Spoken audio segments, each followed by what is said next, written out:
I'm going to add one here that I think is also relevant is, are our children using their devices, using technology as a way to just bury the pain of the fact that there's some bullying going on? So I think you need to be really mindful, especially around technology, because...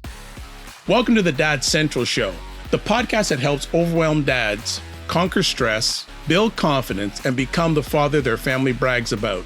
Join Drew Solon, a leadership coach and father of 5, and Ed Gow Jr., a fatherhood advocate and contributor to the Good Men Project, as we guide you through the journey of fatherhood.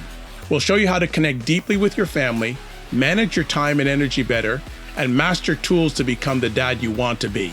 Let's get started. What is up, everybody? It's Ed Gow Jr. from Dad Central, of Dad Central, loves Dad Central, and my partner with the growth in the summer, facial growth in the summer, by the way. What's up? Hi, Drew Solon of Dad Central. Yeah, what's up is it's vacation mode, man. I got only a week or two before school starts, so I want to enjoy the summer and be relaxed. So maybe that's what's going on. What's going on with you? A little bit of this, a little bit of that, and as I say, some people would say, trying to make a dime out of a quarter. So, just do what you got. But let's get to it as always. You are watching or listening to Dad Central, parenting podcast to reduce stress and build confidence in fatherhood. And as always, our show is sponsored by Dove Men Plus Care. Dove Men Plus Care believes that care is the best of a man. And because when men care for themselves and others, there's a positive impact. And I'm looking forward to our conversation point today. We're going to be talking about navigating bullying and social challenges. And for many people, it's back to school time when you're going to be watching this. And we want to acknowledge that bullying and social challenges affect many families and can leave dads feeling unsure about how to best support their kids. So we're going to share today practical, compassionate guidance for fathers. I also want to just kick it off with a definition of bullying. And I know everyone has their own definitions of bullying, but this is what I've come up with. Bullying, when it comes to kids, is any repeated intentional behavior by one child or a group of children that is meant to hurt, intimidate, or control another child who has less power. Bullying can be physical, verbal, social, and even digital, which is a big thing these days. And it causes harm, fear, or distress to the child being targeted. So, Drew, this is a really important episode, especially in these days of cyberbullying. Want to add in, if you can, some effects or some general comments before we get into our conversation today? Yeah, so bullying certainly is challenging, and I actually think we see a lot more of it today. I think there's more awareness, but I actually think we see a lot more of it. And so this is where I, as a father, think I want to obviously help equip and prepare my children should they face a bully, but I also want to ensure that they are getting what they need met at their needs met at home, so that they will not perpetuate any form of bullying either. Another person, and I think we see it all over the place. We see it in the workplaces. We see it. So certainly a relevant topic. So specifically the impacts. So this is from stopbullying.gov. Yes, I know US-based resource, but it's things like depression and anxiety, increased feelings of sadness and loneliness, changes in sleep and eating patterns, loss of interest in activities that children used to enjoy. And the reality is that these issues, they can start in childhood from bullying, but they can also persist into adulthood. In fact, I was doing a little bit of research before this, and one of the sites that I found, it says that it can also affect a child, their teen self-image, their social interactions, their school performance, and can lead to mental health problems. But I think this, where was it? Where was it? I think it said it can persist up to 50 years later. I mean, that's significant. So this is something that, these are really detrimental, right? They affect mental health, they affect emotional health, they affect your overall long-term well-being. It can even affect your work performance. So there's some significant effects of bullying. Yeah, I love how you shared there, and the effects can be long-term. And on many an episode of our show, we share that, some of the impacts today can be sometimes lifelong in children as they go into teenage and adults. So the bullying can have a not positive effect for a long period of time. So we're looking forward to getting right into it. Three areas we're going to cover today is recognizing the signs, supporting your child effectively, and equipping kids with tools. So let's kick it off with recognizing the signs, Drew. What are some key Before we get into recognizing the signs, I had a quick question Yeah, for you. Have yeah. you ever experienced bullying in your life or when you were a child? Unfortunately not, because I was always the biggest child in public school Okay.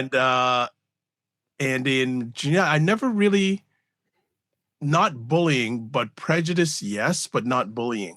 But maybe bullying is Okay. a sign of prejudice. Prejudice is a sign of bullying, right? So Okay. that's a whole other conversation. So, but not bullying per se, not physical. And as I look back quickly, not really much emotional. No, no, Okay. So then let me ask you the flip question. Did you ever bully somebody? no. Last time I was in any sort of area like that was good story, quick story, grade 6 Christmas party. A gentleman, I remember his name to this day, but I won't give it out on the show here because he may come back at me. He was a bully of the school. He bullied me at one day and called me a name that was not a good one. And we got in a fight. I beat him up and he got into trouble. Okay. All right. So don't mess with that. Otherwise, Yeah. look where you'll end up. That's the Moral of that last story. physical, that's the last physical fight I was in back in Yeah. grade 6. Yeah. Okay. Interesting. Yeah, I was just curious. And I don't know how many of our listeners could be on either side of it, if they were bullied or experienced bullying, or were the bully, I guess, when they were younger. And as we were prepping for this episode, that's really what came to mind. I was like, man, what was my experience like? Mm-hmm. And so I just thought it'd be interesting to talk briefly about our personal experience. And then, of course, we can go through the recognizing signs, how to support your child No, effectively, and great then question. equipping kids I with don't, tools. So, yeah, no, I haven't been asked that question in a long time. So good question, Drew. Good question. Let's go for yeah. it. So Yeah. let's talk Well, about thanks. recognizing the signs. Yeah. So there are some key indicators that they could indicate bullying, but they can also indicate other things. So it's really just this about the idea of being aware and attentive to your children's sort of normal state and where there might be some changes and things like, do you see sudden mood changes in your children? Now, I've got preteen daughters who are going through significant changes. Yeah, sometimes I see some sudden mood changes. So you have to be mindful of these. How about withdrawal? Or, not engaging in the way that they're accustomed to, not normally. Maybe they also really want to avoid school, or they don't want to deal with the regular activities. Like they're always interested in. I guess my daughters were say all of a sudden, Dad, I don't feel like going to horseback riding today. But what? What's wrong with you? Like check your temperature. So these things that are out of the normal, you want to pay attention to. Of course, there's things like unexplained injuries, or all of a sudden, things that your children, have are gone. They just disappear. Their belongings are lost. Those can be signs that somebody is obviously targeting them. There could be things like a drop in grades, or just a general interest in any type of hobbies or interest in engaging in the things that they would normally engage in. I'm going to add one here that I think is also relevant is I think an overwhelming focus on just having technology or being sort of so engrossed and so consumed in a particular technological aspect is a form of escape. And so I think that that's another thing that we need to be mindful of in this age of technology is that are our children using their devices, using technology as a way to just bury the pain of the fact that there's some bullying going on. So I think you need to be really mindful, especially around technology, because you might just think, oh, they're really into, but it could be in a form of escape. So those are some of the signs that are both from research as well as maybe a little our perspectives there too. But anyways, Ed, you want to add a few things there? Yeah, I like how you added on the whole technology piece because especially with social media, the whole FOMO, fear of missing out, not being part of something or feeling like, oh, because I'm not like that person or that image, I'm not of value. And again, also too, whether it's digital or in person, peer pressure, feeling left out, struggling with friendships, a lot of those things. And it's back to school time now, but when this is going to go live, is going to start again. You may have one of your children or a child that's going from public school to high school or junior high. You may have a child that's going from junior high to a school where they don't know anybody. So all those things can lead to bullying, feeling left out. So I would say the key thing for the dads, fathers, and male caregivers here is that you want to keep aware, observing, and listening, but make sure you do it without judgment. Without judgment, because again, they are exposed to different environments that a lot of us have not been exposed to, or weren't exposed to, or don't remember being exposed to. So I think that is really, really key. Let's move on to our number 2 point here. So So, one oh more yeah, practical tip. So, Des, I think if you are in a relationship with mom, or you have access and can communicate effectively with mom, moms are generally, just a gross generalization, a little more in tune with the kids' sort of emotional state or their states in general than mm, sometimes dads are. And I think your goal should be to work really closely, or to listen very well to your partner or the child's mom when it comes to any possible changes or any things that they are noticing, because I think they're going to most likely suss it out before you might. I'm not saying you may be a super attentive and aware dad, so please don't take this other. I know that Kristen will say things to me and I'll be like, oh man, that didn't even enter my mind.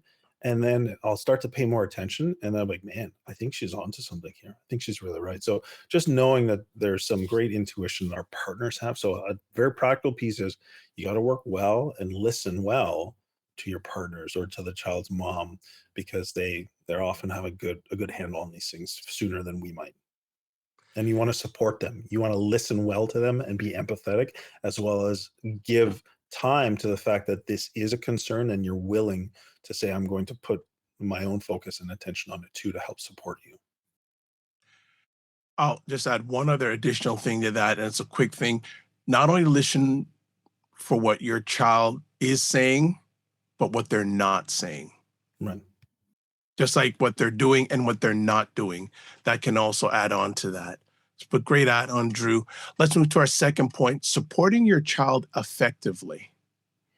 Yeah. So we talk a lot about creating emotional or psychological safety for our children.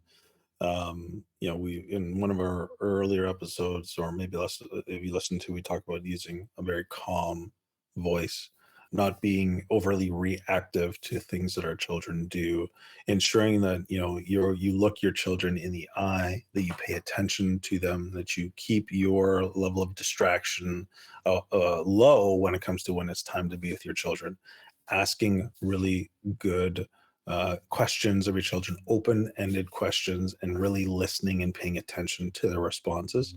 All those are, I would say, daily like relationship maintenance or relationship building practices. And so to me, if you don't have that already, then you want to find one of those simple practices and begin implementing on a daily basis with your child or children, so that they begin to feel that it is safe for them to be who they are, and that they feel accepted, loved, and known by you without any form of judgment, ridicule, or just disdain about how they're behaving or what they're doing. And so that to me is, I think, an important part. Ed, you've got some great insights to share as well. Yeah, also teaching resilience and empathy without dismissing the pain as really important. And it can be easier said than done, but the resilience and empathy really come in handy. And also, too, when and how to intervene with teachers, schools, and other parents. So if you feel there's something not right with your child or children, make it a imperative thing to communicate with the school, with teachers, the principal. Are there bullying going on? and getting in contact with the parents of those who may be doing the alleged bullying is really important. Don't stay still. First, certainly, the first and most important person to deal with is your child or children with that. Then deal with whoever is related to that incident in regards to parent, teacher, or school. Really important. And that is why I always say it's very important for dads, fathers, and male caregivers to have a relationship with your child's teacher. And even better if you can have a relationship with the principal of the school. Because remember, when the children, especially in school, they're spending more time at school than they are probably with you. So have a relation with those that come in contact with them on a regular basis is really, really important and provides to showing the support that your child needs, and also shows that you care, that you are going that extra mile to find out, okay, I want to find out what's on. Let me talk to everyone that isn't involved directly or indirectly with the situation. Very important. Yeah, one other thing we can do is we can role play with our children. We can, take on a particular path, and we can help them know how to handle different scenarios. I remember our conversation with Dr. Roberto Olivardia, Hmm. and he did a great job outlining how he role played with his son, not necessarily in a bullying situation, but more in a situation that helped him know how to handle people because he had ADHD, and how he was treated or responded to by people. So that's, I think, a similar principle, though. You help your child by putting them in these scenarios at the safety of home, and then debriefing it, and or also giving them guidance and direction. Okay, here's how you'd handle it, and then actually practicing it together. Yeah, that was one of many great conversations. If you want to catch it, just go into our archives. Really, really good chat. And finally, third point, equipping kids with tools. What's your take on that? Yeah, I think that's one of our primary roles as dad, and we want to be able to help prepare our children for these difficulties, as well as give them, as you said, tools on how to navigate day to day. A healthy friendship or peer group with good quality individuals is probably one of the most valuable things that anyone would have. What do they say? You are the sum of the five people that you're closest to in your life. There's a common the quote, a rising tide lifts all boats. So not that you're micromanaging every aspect of your child's friendships, but you are teaching them what healthy friendships or healthy relationships look like, and you're helping them evaluate and self-select friends who align with or demonstrate the right type of values that I think are important. And I think that's something to do, or in finding them opportunities to engage with other individuals that are a little more positive, or creating positive peer groups for them. One of the things that I feel very fortunate is that our church has a kids ministry, so they get opportunities to be every week at an experience where there's other positive male role models, but there's also kids they can build relationships with. And then now our daughters are in youth group at church, and that seems to be a really positive experience for all of them as well. So finding these experiences for your children is one way you can begin equipping them and protecting them. Nice, nice, very nice, very nice. I'll just add on here about teaching your children the difference between assertiveness versus aggression. And what do I mean by that? I'll define each one very short and tight. Assertiveness is about standing up for yourself without putting others down. And then aggression is getting your way at the expense of others. So there is a difference there. So I'll just repeat again. Assertiveness is about standing up for yourself without putting others down. Aggression is about getting your way at the expense of others. So obviously, when we're talking about the bullying is more in regards to an aggression. And another thing too, digital awareness, making making our children aware, or keeping an eye on who are they and what are they spending on time with online, and their interactions. Who are they having interactions with online? And I know, Drew, you're very, pardon me, you're very foundational about the digital piece. You want to add anything on here in regards to that? Yeah, I think they need to be equipped to understand, the dangers of online, things like privacy, the fact that once you put something online, it's pretty much out there for the world to see. Understanding what respectful interactions or respectful communications look like everywhere, but especially in the digital format, as well as helping them know that there's outlet for, sorry, there's some place that they can go if they ever experience this, to know it, helping them know that you can always bring anything that you've gone through to me. Just if you have a question, bring it to me. It's always safe. We're never gonna, judge you or critique. We want you to feel completely safe to come and talk to us about whatever it is you're seeing or experiencing online, and you're not going to be in trouble for that. We want to work through it together. So that to me is really important. Good stuff. Well, that is a wrap. Our 3 takeaways from this episode: stay present and notice changes in your child's behavior. Then generate open communication that helps kids feel safe sharing. And then finally, equip your child with strategies to navigate bullying and build strong social skills. I'll just add an encouraging note here. You don't need to have all the answers, but being steady, supportive, being a steady, supportive dad, makes a world of difference. Drew, do we have a resource for today? What we'll do is we're going to put together a short summary from this podcast that will outline signs of bullying, the definition of bullying, as well as some practical steps that dads can take to support their children through the bullying experience. So that will be a link in the show notes where people can download that checklist. All right. Well, want to say thank you to everybody who watch or listen to the show today. And as always, want to say thanks again for taking the most important thing, your time, to share with us today. As always, don't just manage your time, manage your energy, and we'll check you soon. Thanks very much and have a great day.